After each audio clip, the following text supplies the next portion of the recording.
राजनीति में कई बार असली कहानी मंच पर नहीं बल्कि उस मंच के पीछे छिपे सवालों में होती है।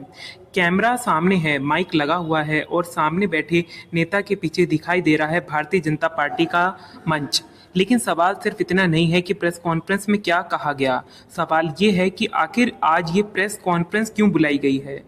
क्या कोई बड़ा राजनीतिक मुद्दा सामने आया है? क्या विपक्ष के किसी आरोप का जवाब दिया जा रहा है या फिर जनता के बीच उठ रहे किसी सवाल पर पार्टी अपना पक्ष रख रही है? आइए जानते हैं प्रेस कॉन्फ्रेंस में आखिर हुआ क्या। कैमरा जैसे ही सामने बैठे नेता पर फोकस करता है, माहौल बिल्कुल गंभीर नजर आ जाता है। सामने कई माइक्रोफोन हैं, कैमरा रिकॉर्ड कर रहे हैं और हर शब्द को ध्यान से सुना जा रहा है, क्योंकि राजनीति में प्रेस कॉन्फ्रेंस का हर बयान महज एक बयान नहीं होता। कभी कभी एक छोटा सा बयान आने वाले कई घंटों की राजनीतिक बहस की शुरुआत कर देता है। बयान और राजनीतिक संदेश का इस विवरण में नेता अपनी बात रखते हैं और उनकी बातों में आरोप है, जवाब है और राजनीतिक संदेश भी है। एक तरफ सरकार और सत्ता पक्ष का अपना पक्ष होता है, तो दूसरी तरफ विपक्ष और जनता उन्हीं बातों को अपने नजरिए से देखती है। यही लोकतंत्र की सबसे बड़ी खूबसूरती है, एक घटना लेकिन उसे देखने के कई नजरिए।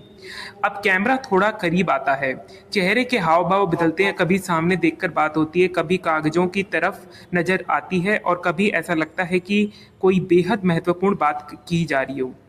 क्या इन बयानों का असर सिर्फ राजनीतिक तक रहेगा और इसका सीधा असर आम जनता पर भी पड़ेगा?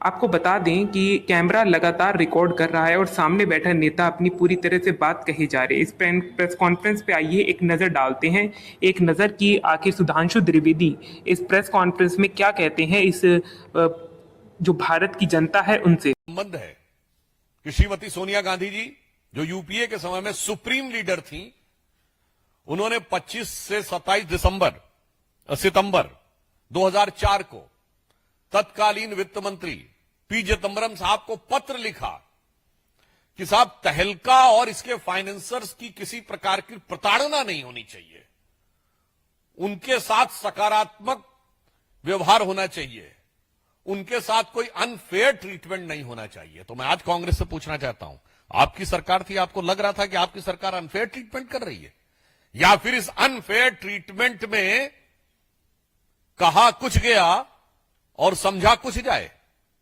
और फिर इतना ही नहीं, 2010 में और कितना फेयर ट्रीटमेंट फिर दिया गया कि 2010 में तत्कालीन लॉ मिनिस्टर वीरप्पा मोइली साहब ने इनको जर्नलिज्म में एक्सीलेंस का अवार्ड दिया। आज कांग्रेस पार्टी से पूछना चाहते हैं कि आपकी सरकार ने जिसको एक्सीलेंस ऑफ जर्नलिज्म का अवार्ड दिया, उसकी आज यह स्थिति है और आपके मुंह से इसके ऊपर एक शब्द नहीं निकल रहा है। दिग्विजय सिंह जी ने कहा 2013 में कि इन्होंने एक बहुत शानदार काम किया कम्युनल फोर्सेस के अगेंस्ट फाइट करने में, और 2021 में तरुण तेजपाल ने, जब वो लोअर कोर्ट से बरी होने में सफल हो गए थे और हाई कोर्ट ने उस निर्णय को पलट दिया है, कांग्रेस पार्टी को धन्यवाद दिया था कि उन्होंने इस रेप केस में उनकी बहुत मदद की। अब मैं कांग्रेस पार्टी से भारतीय जनता पार्टी पूछना चाहती है कि आप स्पष्ट रूप से बताएं कि आप दोनों के बीच में यह क्या संबंध था कि सरकार आपकी, मदद आपकी, पत्र आपका,